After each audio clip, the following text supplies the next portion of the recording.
Hey everybody, welcome back to the channel. Steven here from Northwest Small Batch Brewing. So today is a brew talk. I'm between, well, waiting on the next beer to finish. And this one is hot off the presses. So I couldn't help. Well, okay, nobody can help it because I don't know what it is, but I'm telling you, like, every advertisement you see on a homebrewing YouTube channel is more beer these days. They are everywhere. And they just came out with this, I'm looking at my computer here. I'll put up some screenshots, you know, show you what I'm looking at. But they came out with this thing, hot and heavy, called Flash Brewing. And it says, brew in 10 minutes, just mix and ferment. And I just thought, you know, I want to talk about this. So here's the deal. It's like, depending on the beer style you want, between $40 and $50, okay? I'm just going to click on one randomly here. I kind of looked at this earlier just, you know, to see what it was that, you know, that they're doing here. And basically what it is they are extract beers, which is not something new, right? This has been around forever. In fact, extract beers where home brewing started. You know, before all grain brewing, people were extract brewing. And it makes sense if you're, especially if you're in a climate where you don't have a good refrigeration or something. Oh, look, I'm going to get to something here in a second. But here's the deal. So they're using dry malt extract. And basically what they're saying is you take the dry malt extract, you add your water, and then there's a couple of tricks they're doing to avoid boiling, which I don't agree with. And then, you know, within 10 minutes, you have everything ready to start fermenting. All right, so here's the deal. First of all, dry malt extract. Now, well, let me give it a caveat here. Let me give it a disclaimer, right? I haven't bought one of these kits. I'm not going to buy one of these kits.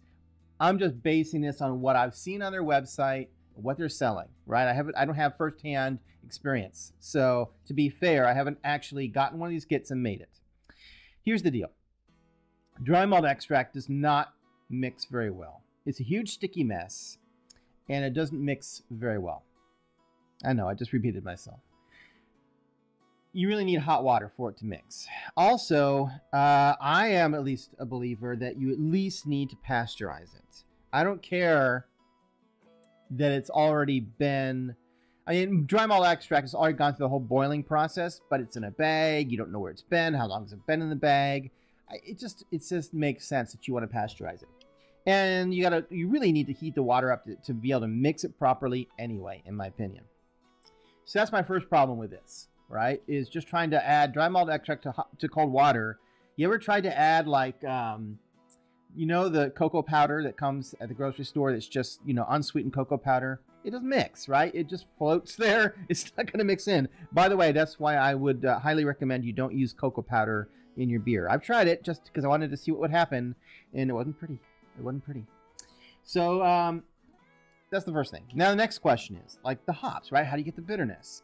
Now, normally with an extract beer, you still do a boil, mostly so that you can get the bitterness from the hops, right? Not so much because you need to boil the extract. And you could get away with doing like a 30-minute boil even a lot of times, just using an extra amount of hops to get the bitterness that you want. But what they do to get around that is they use a hop, well, I don't know what they call it. There's different versions of this. They're all trademarked depending on the company, right?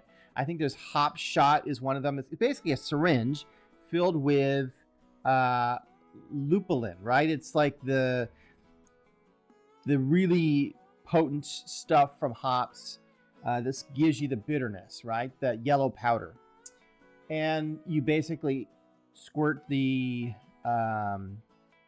you know, hop shot or whatever you want to call it, you know, the syringe into your wort, and that gives you the equivalent of your bittering hops. So you don't have to boil the hops for 60 minutes. You're just going to use this oil alternative, or what do you want to call it?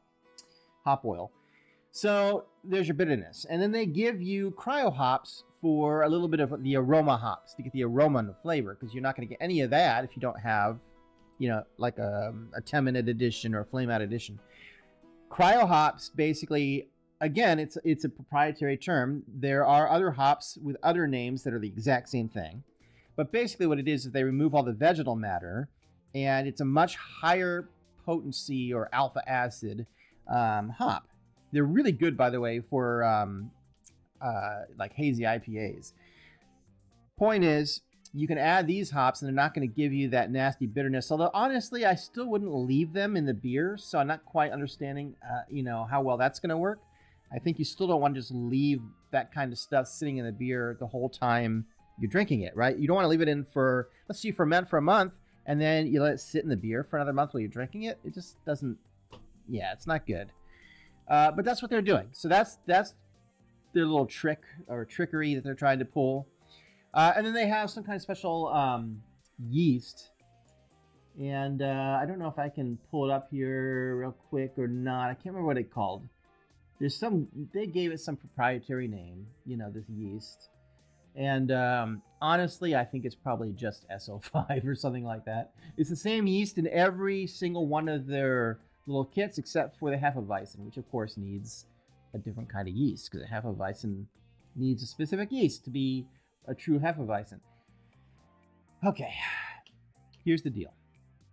If I'm a new home brewer and I see this, I might think, wow, I can brew beer in 10 minutes. I got this kit. It's all, easy peasy. No, I don't even have to cook anything or boil anything. These are basically smash beers, right? So they're going to be simple. First of all, they're simple beers. They're going to be a single hop probably and a single malt. And there's not going to be a lot of complexity to them, which is okay for your first few beers. That's not a big problem, I guess. And honestly, I don't have a problem with extract beers either. I really don't. There's no reason to have an issue with that. It's just that this is a marketing ploy. It really is. It's just marketing. Trying to get people, find new ways to get people to buy your products. I think you still have to pasteurize. I would still bring it up to at least 170 degrees for like 10 minutes. I think I don't like the hops. I've heard bad things about these hop oils or the concentrated hop shots. I don't like that. I heard they're not very good.